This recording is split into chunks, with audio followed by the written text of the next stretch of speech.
Hello, good morning. Labas rytas. Today we're going to talk about container security challenges. So I'm not looking at the shipping containers as in the picture, but looking at the containers that are used in the IT infrastructure to build and host modern applications. So let's look at the challenges and what kind of different solutions we have from the Palo Alto Networks side. So my name is Jani Haapio, Channel Systems Engineer from Palo Alto Networks based here in Helsinki.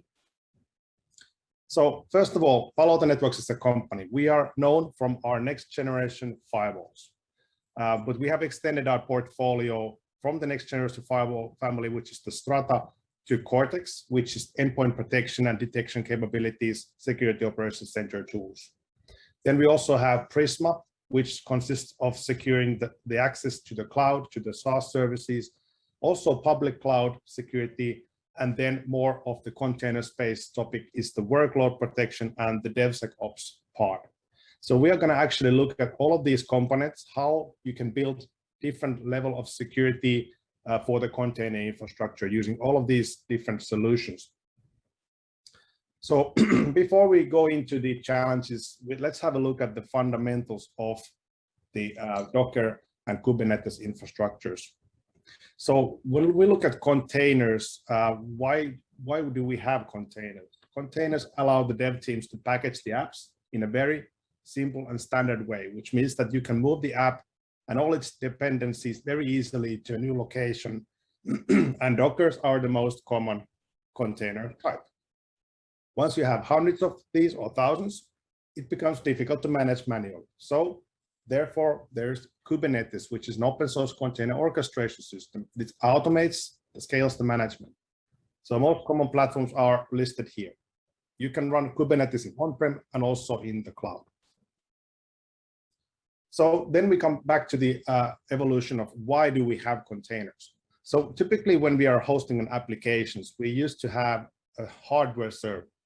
Then we had the virtual machines that run over hypervisor.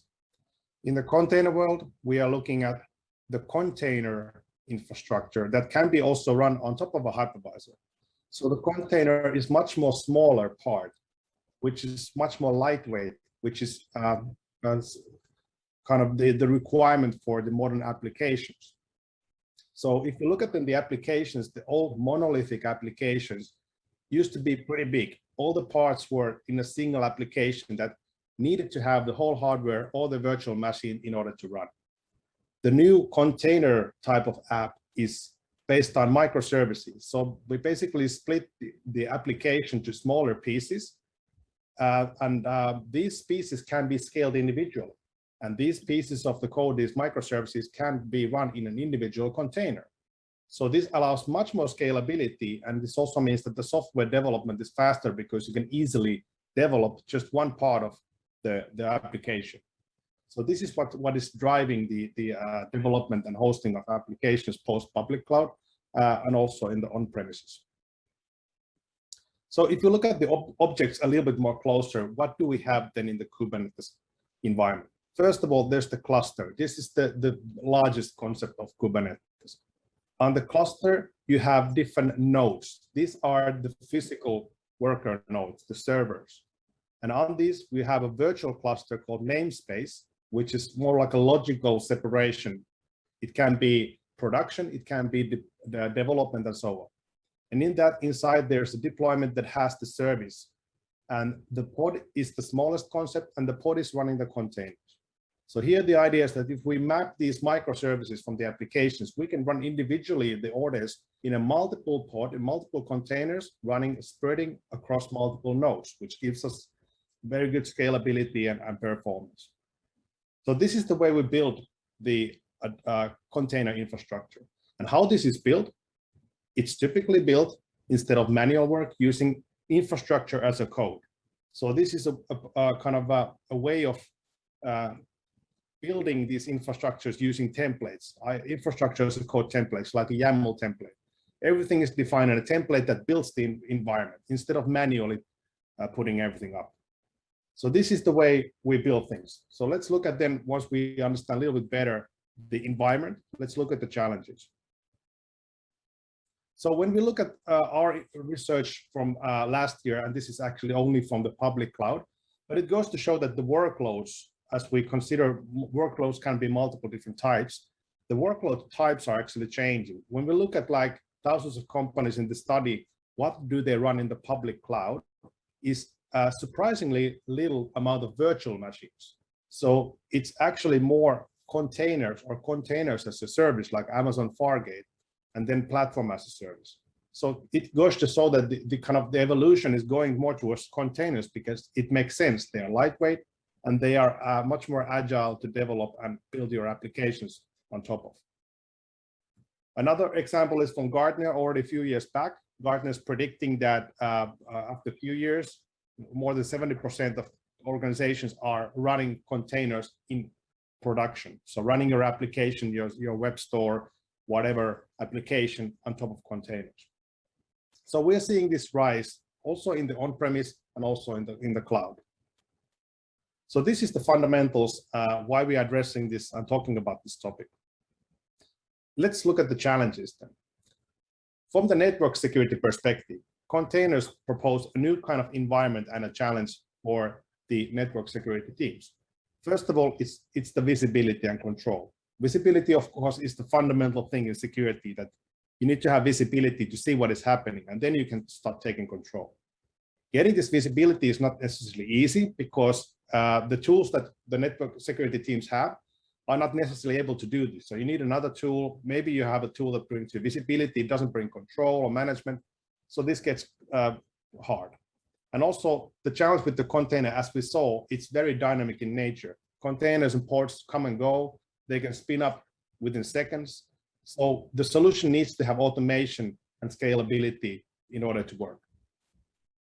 So let's have a look at the solutions, what we can offer. When we look at the whole security strategy for containers, like mentioned, visibility, then we can have this analogy for an airport. So first of all, you need to have a visibility, what is happening in the airport. And then you have the microsegmentation, which is the identity and access control by allowing where people can go in the airport. And finally, you have the threat protection, which scans people for any malicious activity. So similar way we're looking at container environment. Why not any environment? How we build this security. So then, if we look at our solutions, first one is from the startup family, the traditional next generation firewall, but it's actually different from the normal. It's a container firewall. Industry's first container firewall introduced last summer. Why did we build this? When we look at the scenario when typically either in the cloud or in on-prem data center, how customers are securing that data center. Either it's a physical firewall or a virtual firewall that is placed on the path. And here we're looking at application that is running order and payments, different environments. So of course here, when we use a virtual firewall, we can do inbound security, blocking attackers breaking in. We can see east-west traffic, even inside the data center, we can see east-west traffic with the virtual firewalls deep in the data center. And outbound, of course, stopping data exfiltration. Now this works great in a traditional ESXi or NSX or whatever data center that you might have. But then the challenge comes when these workloads are actually moving instead of virtual machines to containers. So now when we're looking at a new way of doing this is we have the Kubernetes cluster, and these ordering and payments are actually namespaces, and they are running several ports and containers in different nodes. The problem here is that what you will see outside is just the cluster NAT IP. So this is just a single IP where the traffic comes out. It means that we can do the security with traditional firewalling like virtual firewall or physical firewall, but we don't have any context where this connection is going to. Should we block it or not? Is it going to the production or development? We don't know.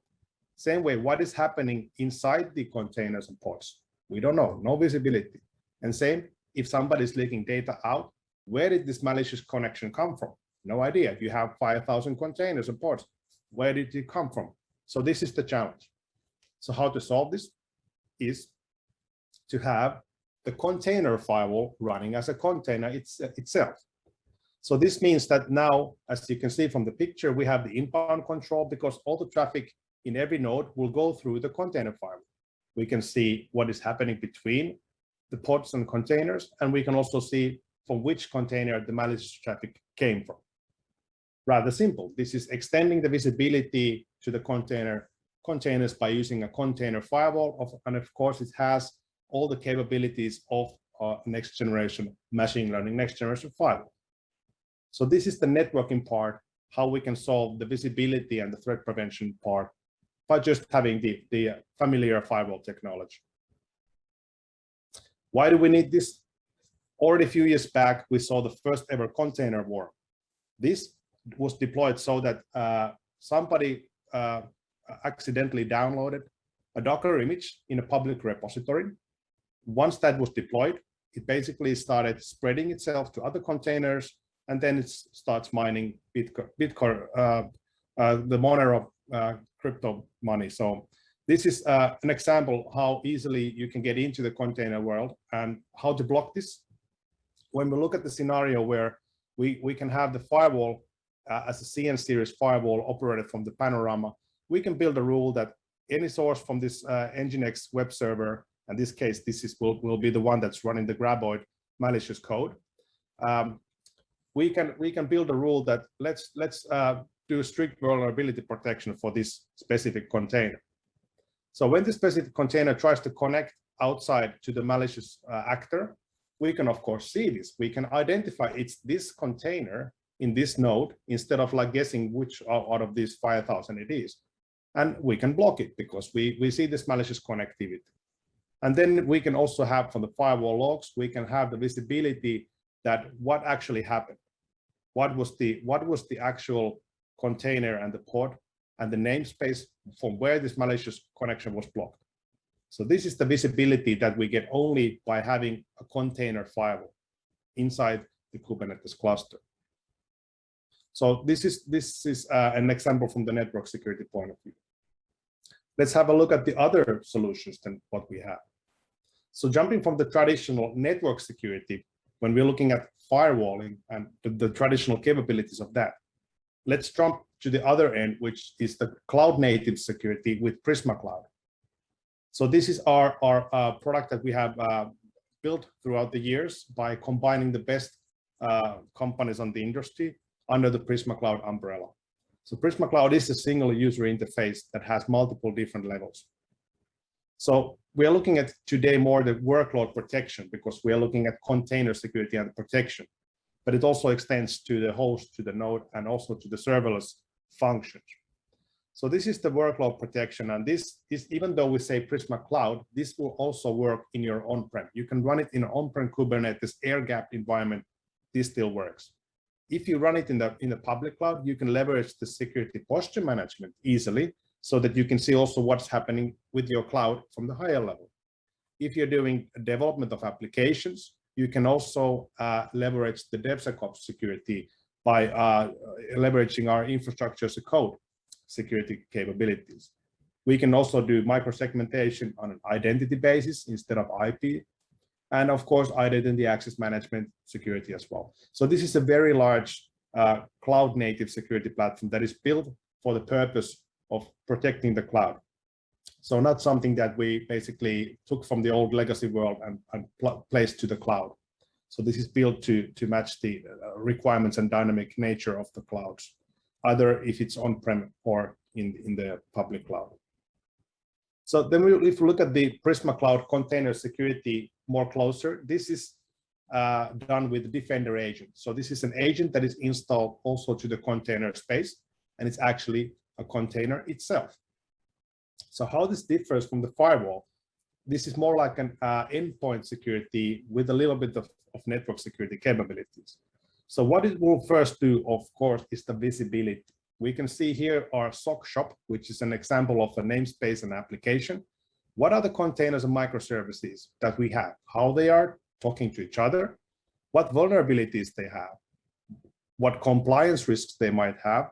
And any runtime security issues that if we see malicious activity there.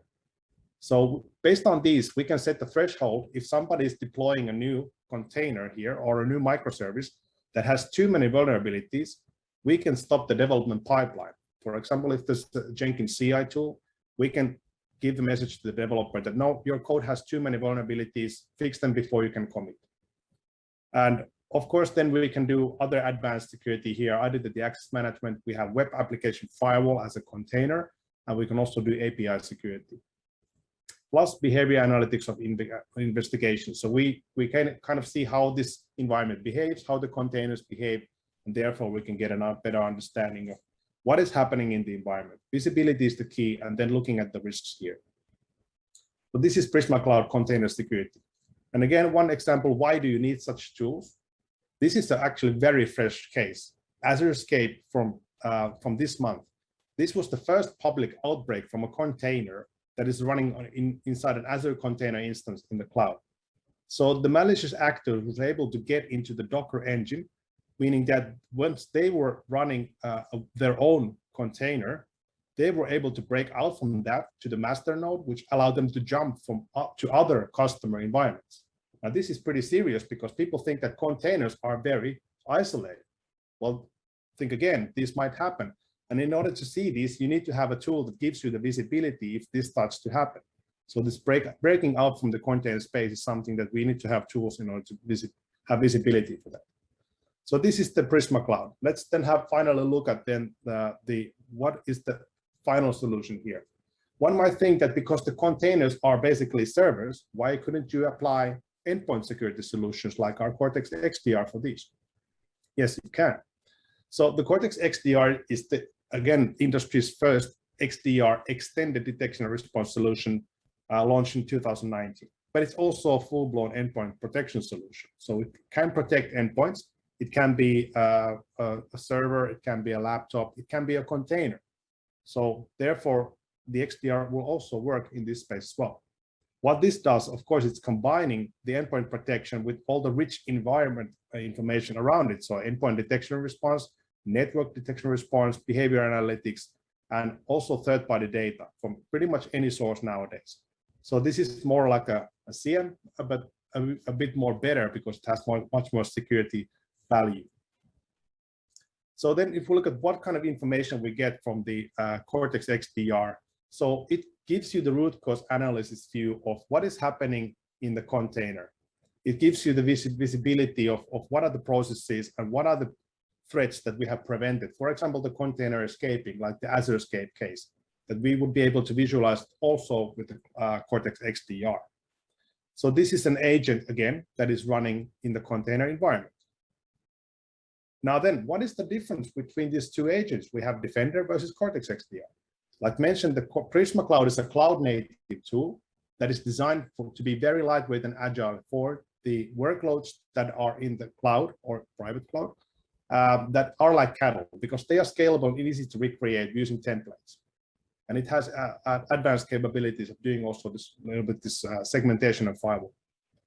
Whereas the Cortex XDR comes from the more static traditional world of laptops and servers that are basically put up, they are fixed, patched, and taken care of. They're like pets. So this is a heavier agent, but it has advanced protection and EDR capabilities. So this is the difference.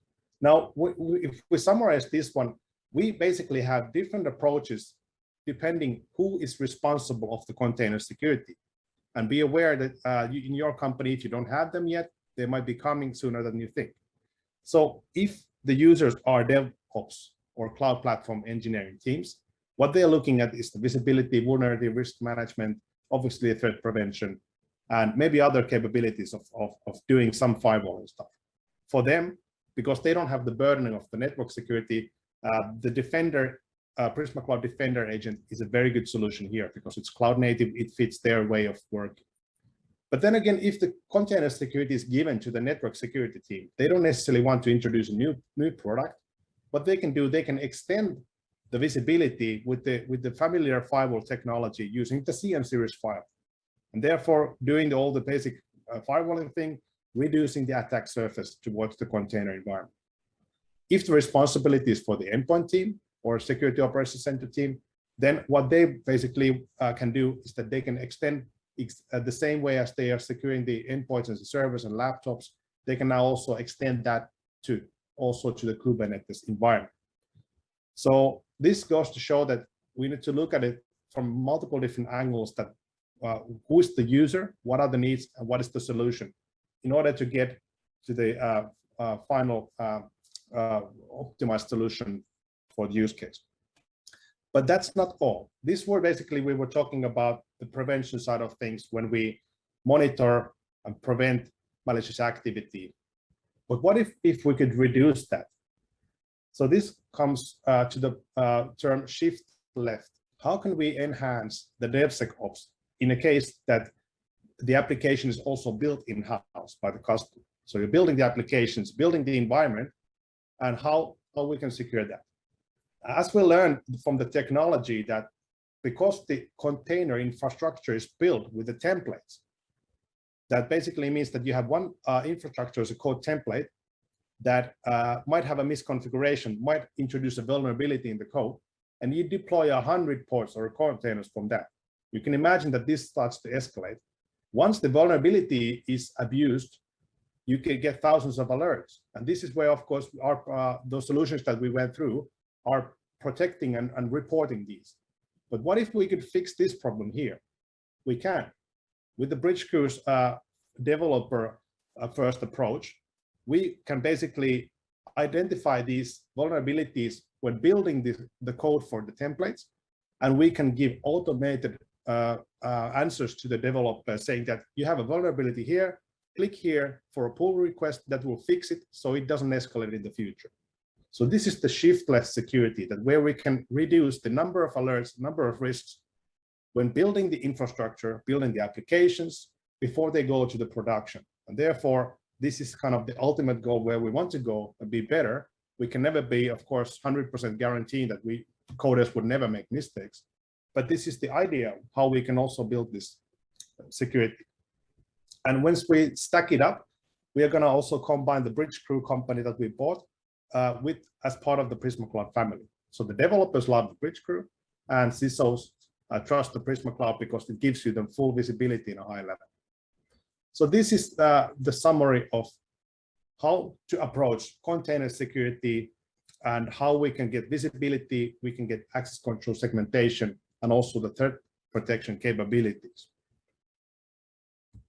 So I think we have now still some time for any questions, and I would encourage you, if you want to have more information, join our virtual booth for more demos, technical discussions, and we also have this reference architecture document if you want to have a deeper look of how we can approach container security from multiple different angles. So thanks from my side. Do we have any questions? So thank you, Anna, for your presentation. It was really interesting. I'll switch a little bit back to Lithuanians and I'll come back to you, okay? Taigi, tai galite užduoti klausimus tiek slaido platformoje apačioje, tiek dešinėje pusėje, kuriame yra chatas, ir tenai, jeigu turite kokių klausimų, drąsiai rašykite tiek lietuviškai, tiek angliškai, aš juos išversiu ir paklausiu Janio. Ir taip pat paprašysiu įvertinti pranešimą, tai vėliau jungsime slaido apačioje, tai galite paspausti puls ir pasirinkti rezultatą, tai taip pat uždėsime ant ekrano, kad matytumėt. So, Janne, first of all, some questions from my side. If you could name only one most dangerous container security challenge, what challenge it would be for organizations? I would say the visibility is the biggest problem. As in all security, you need to understand what is happening in order to take control. And like we learned, it's very difficult in the container space because it's very dynamic in nature. It's changing all the time, and you have thousands of workloads at worst. So visibility is the main problem. Okay, thank you. Yeah, but if you have a visibility and you already, okay, we have the simple organizations which just start using containers. So how do you think for them, what would be the first steps, and what even one solution could be for them, the first step into the container security to improve it? Yeah, I would say that the Prisma Cloud is capable of first having the visibility and then the vulnerabilities plus the compliance and risk assessment of what potential vulnerabilities you have in your platform, especially if you're developing your own application. That is the first solution where to go. So if there's no other like background which comes from the endpoint or network security background, we would always propose Prisma Cloud because that's natively built for the visibility and then threat prevention as well. Okay, and do you have any new risks with the containers? Because the containers is a new technology, do you have any new vulnerabilities which are coming with them? Yeah, all the time we see these vulnerabilities. Like the worst was the Azure escape, for example, which was the first time to break out from the Docker container.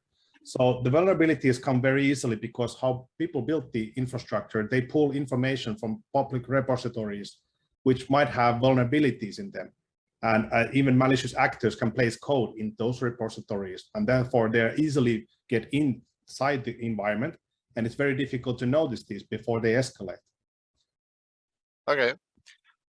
So yeah, thank you for one more time for your presentation, and I'll turn on the slider on the screen, and I will ask people to give a feedback and just fill up how do you think about the presentation. And as I know, later we can meet you on the virtual room and even with the Apple Mini, yeah? Yes. Yeah. I'm happy to demo more, so please join us. Oh, so you'll show the demo, yeah? Yeah, I will do some demos in our room, so please join.